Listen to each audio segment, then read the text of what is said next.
Hello mga kabits, magandang buhay po sa inyong lahat. Ang inyo pong Ate Babes ang nandito ngayon sa Father Pio Shrine sa Quezon City mga kabits. Ayan, ang ganda-ganda po dito mga kabits sa Father Pio Shrine. At makikita niyo po yung mga kalapati dyan sa likod ko. Naliligo sila katanghalian tapat. Ngayon po ay 11:30 mga kabits, kaya naman napakainit ng panahon at ang mga kalapati, ayan naliligo sila at nauuhaw, umiinom ng tubig mga kabis. Napakababait nila. Ayan, mababait ang mga kalapati dito.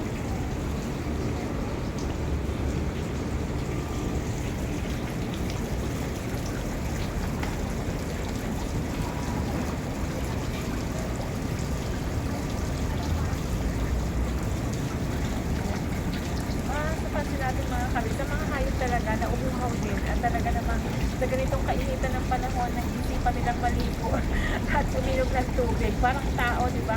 Naiinitan, uminom ng tubig at naliligo mga kabis. Ayan. Yung kanina pa talaga yun doon, hindi siya umaalis. Malis na. Ito, sa likod mo.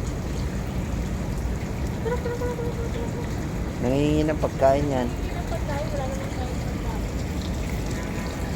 Ayun mga kabis, dito rin ang sa gilid ang Planet of Rosary. Yung Planet of Rosary yan mga kabis. Napakaraming nag-rosary. Million ang rosary na nakasabit dito mga kabis. Yan.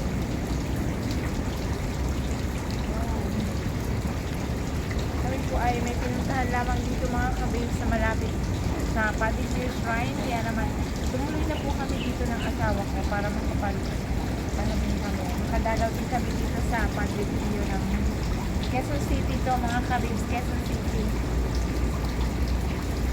Malapit po ito sa Eastwood. Ayan, tingnan nyo. Dito tayo sa Tunnel of Life. Rosary.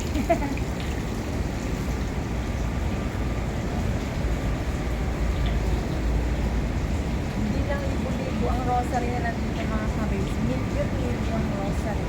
Kadami. Nakapalibot at nakasabit kung saan-saan.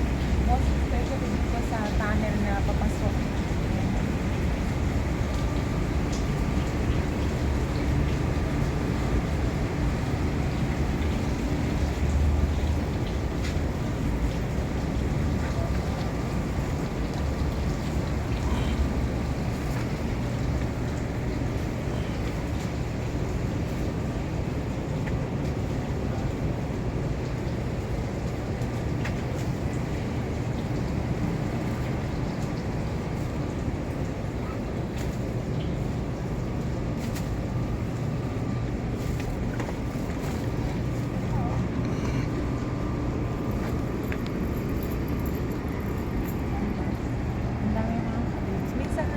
Beses na rin po ako nag-iwan ng rosary dito mga kabibs. Hindi ko na rin matandaan kung saan.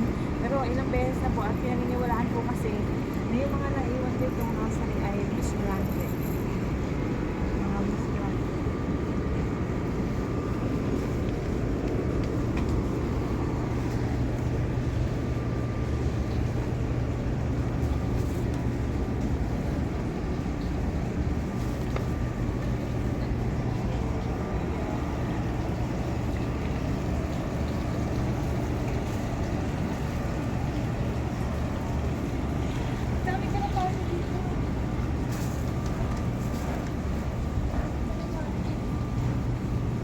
May putang kayo. Nainitan sila. Dito naman maligo.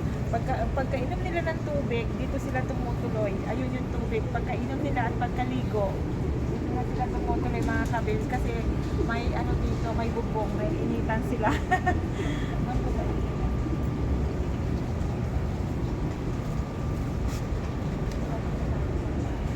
Wala kasi kaming pagkain dala mga kabils. Pero siguro may mga pagkain sa halap dyan. Kaya nandiyan sila. Dami nila, oh. Hmm.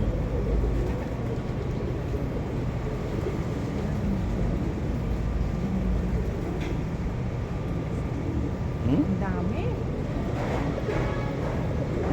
Tsaka hindi sila takot sa tao Ayun yung ibang ikot, pag maramdaman lang nila na lumalapit ka na, lilipad na yan, alis na sila. Saka hindi sila takot sa tao. Kada lang nilang may palapit na tao, may tao, okay